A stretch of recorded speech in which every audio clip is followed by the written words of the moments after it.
Assalamu alaikum everyone. This is Mohammad Qasim Khan, a first year MBBS student at the Bacha Khan Medical College Mardan. So उसी series की fourth video about English preparation. तो अब English ऐसा subject है ना कि ये आपका मेरिट बनाता है। इसको बहुत ज़्यादा स्टूडेंट्स अंडररेट कर देते हैं। अक्सर ये वो वाला कॉन्सेप्ट है ना कि चॉइस में छोड़ दो। अक्सर स्टूडेंट्स वो वाला काम कर देते हैं कि ये चलो सारा काम बायोलॉजी में निकाल लेंगे और फिर इंग्लिश में ज़्यादा एमसीक्यूज़ गलत हो जाएंगे तो काम बन जाएगा। देखिए ये सबसे बड़ी गलती होगी अगर आप ये सोचते हैं, क्योंकि आप टॉपर्स देख लेना, टॉपर्स का हमेशा इंग्लिश वाला पोर्शन जो है ना वो फुल होगा, उसमें सबसे ज़्यादा स्कोर होगा। तो मेरे जितने भी टॉपर्स फ्रेंड हैं ना उन सब के मार्क्स मैंने देखे सबसे ज़्यादा मार्क्स उनके इंग्लिश में होते हैं। और इस चीज़ का अगर आपको पहले अंदाज़ा हो जाए तो ये आपका मेरिट बना सकता है, क्योंकि ये फिजिक्स केमिस्ट्री और बायो ये तो सब याद करते हैं। और ये जो एक्सेप्शनल चीज़ है ना वो इंग्लिश है, जो आपको दूसरों से डिफ्रेंशिएट करेगी। तो इंग्लिश को अंडररेट बिल्कुल नहीं करना और इंग्लिश पे बहुत ज़्यादा फोकस करना है। अच्छा, तो इंग्लिश के 18 मार्क्स हैं। अब 18 के 18 लेना ये तो बहुत मुश्किल है। और मैंने जितने स्टूडेंट्स देखे जिन्होंने ऑलमोस्ट 17, 16 या 18 मार्क्स लिए हैं, उन्होंने ज़्यादातर तो स्टार्ट से प्रिपरेशन की हुई है। क्योंकि ये सीरीज़ तो मैंने फ्रेशर्स के लिए बनाई थी कि ये आप एज अ फ्रेश कैसे कवर कर सकते हैं 2 मंथ्स में। तो मैं कोशिश करूँ आप टारगेट 17 to 16 रखिए मिनिमम, कि आपने इतना स्कोर करना है। और मैं आपके सामने इंग्लिश के लिए पहली चीज़ तो मैं आपको लेक्चर्स रिकमेंड करता हूँ, लेक्चर्स, बुक, एमसीक्यू सोर्स, और इसके अलावा कौन से टॉपिक्स इंपॉर्टेंट हैं। जो इस वीडियो का मेन थीम है वो मेरा ये था कि मैं आपको ये सामने ये चीज़ बताऊँ कि कौन से टॉपिक्स इंपॉर्टेंट है, मतलब जैसे कंफर्म एमसीक्यू आने हैं पक्के। तो आज इसी बारे में बात करेंगे।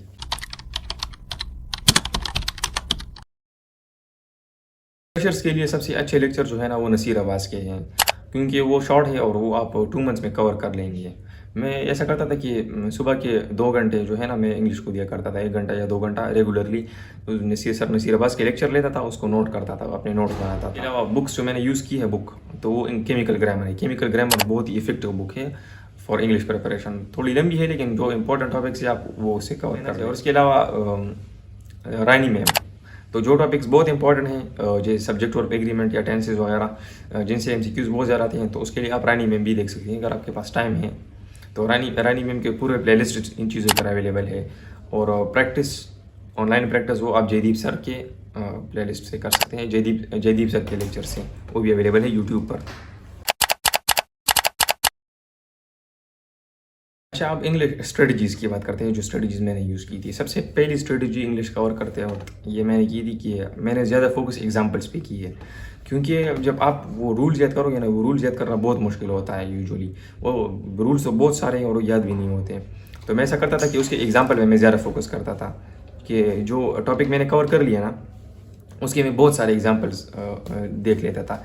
और उसका फ़ायदा ये था ना कि अब वो तो आपको याद नहीं हो गया रूल, लेकिन उस एग्जांपल से वो आपको रूल भी याद आ जाता है। और उसके अलावा एग्जांपल को आप एमसीक्यू में कंपेयर भी कर सकते हैं। मतलब सब्जेक्ट और एग्रीमेंट का कोई एमसीक्यू आ गया मेरे सामने, तो उस एमसीक्यू को उस एग्जांपल से कंपेयर करो कि ये उस किससे मिलता जुलता है। उस हिसाब से फिर आपको अंदाज़ा हो जाएगा कि इस एमसीक्यू का ये आंसर है। तो एक ये स्ट्रेटजी मैंने यूज़ की थी जो बहुत इफेक्टिव थी। मेरे इंग्लिश में 16 मार्क्स थे आउट ऑफ 18 ई टाइम गेट में। तो एक ये स्ट्रेटजी मैंने बहुत इफेक्टिव पाई है।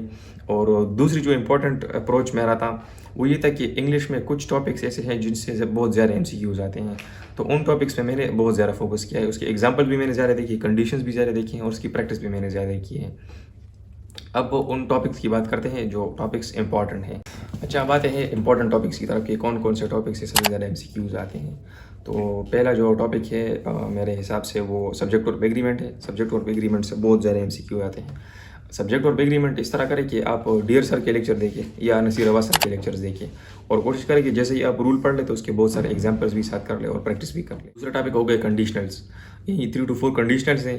इसके भी लेक्चर्स यही दोनों टीचर मैं आपको रिकमेंड करूँगा कि आप देख लें कंडीशनल से बहुत एमसीक्यूज आते हैं। और प्रीपोजिशन हो गया, प्रीपोजिशन 2 to 3 एमसीक्यूज प्रीपोजिशन से आते हैं। लेकिन प्रीपोजिशन में अक्सर ट्राई करें कि वो एक्सेप्शनल प्रीपोजिशन पर ज़्यादा फोकस करें, कि जो एमसीक्यूज जो प्रीपोजिशन जो है ना वो थोड़े से अनयूजुअल है, मतलब आपके कॉमन सेंस के थोड़े खिलाफ हैं। तो उन प्रीपोजिशन की खासकर प्रैक्टिस किया करें जो एक्सेप्शनल केसेस हैं। इसके अलावा प्रपोजिशन के अलावा आर्टिकल देख ले, आर्टिकल बहुत ज़रूरी है।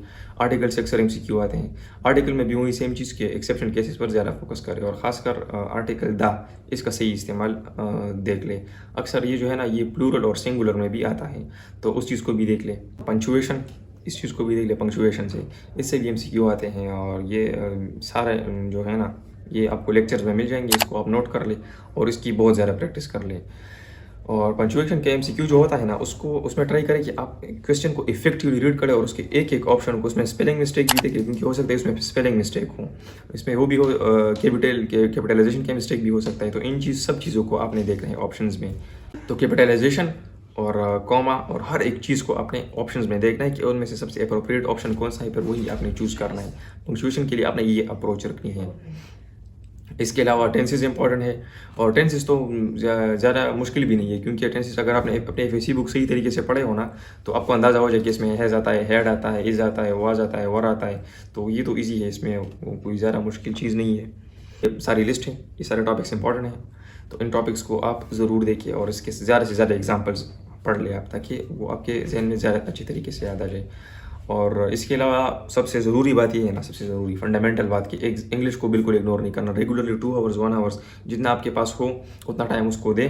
ये जितने इंपॉर्टेंट टॉपिक्स मैंने आपको बताया है ना, ज़्यादातर MCQ इससे आते हैं। आप डिफरेंट टाइप MCQs हो सकते हैं, उसमें कोई चीज़ मिसिंग हो सकती है। इसके अलावा सबसे ज़्यादा MCQs एरर पर आते हैं, कि आप एरर को डिटेक्ट करें। और एरर को आप तभी डिटेक्ट कर पाएंगे जब आपने उसकी ज़्यादा एग्जाम्पल्स पढ़े होंगे, प्रैक्टिस की होगी, और आपको रूल का पता होगा, रूल आपको एग्जाम्पल से याद होगा।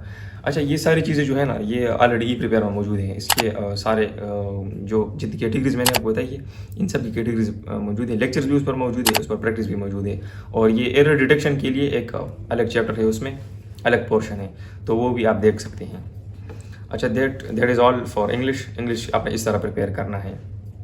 ये सारे मेरे टिप्स थे, हो सकता है कुछ मिसिंग भी हो, अगर कुछ मुझे बाद में याद आ जाए कुछ चीज़ें बाद में, तो वो मैं अपनी कम्युनिटी में शेयर कर दूंगा। इंडिकेट कम्युनिटी में आपको MCQ और उसके साथ एक वॉइस मैसेज में मैं आपको सारे डिटेल्स भेज दूंगा।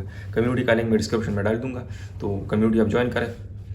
And for now that is all. अल्लाह हाफिज़।